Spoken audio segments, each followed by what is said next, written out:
Share ko lang guys yung mga kalabasa ko dito guys. Ayun, ang lawak na nila. Kaya lang wala pa silang bulaklak.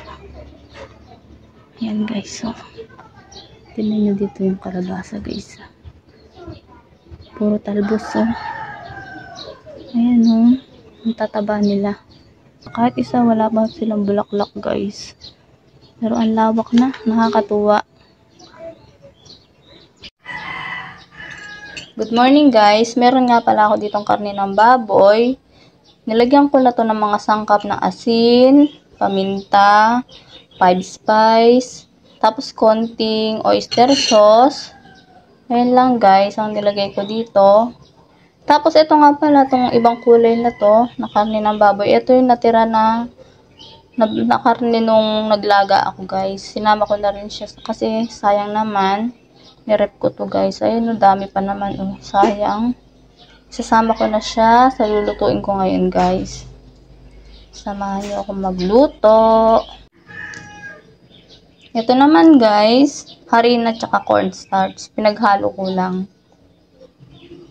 Bale, ipapagulong-gulong lang natin dito yung ating karne.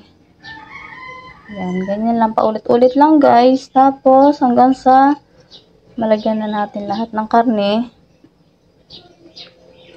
Ayan.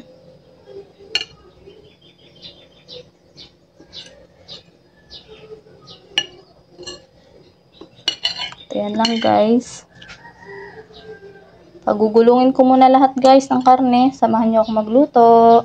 Napagulong ko na lahat sa harina.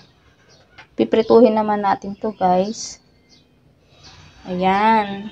Ayan, nagpainit na po ako ng mantika. Isasalang na po natin ito. Prituhin na natin guys.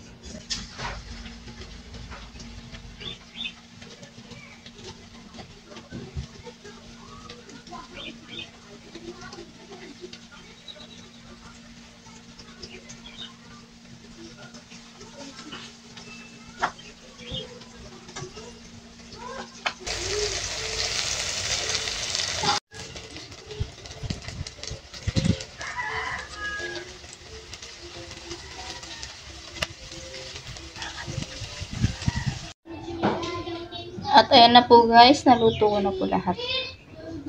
Ayan po ang aming pananghalian. Salamat sa inyong panonood.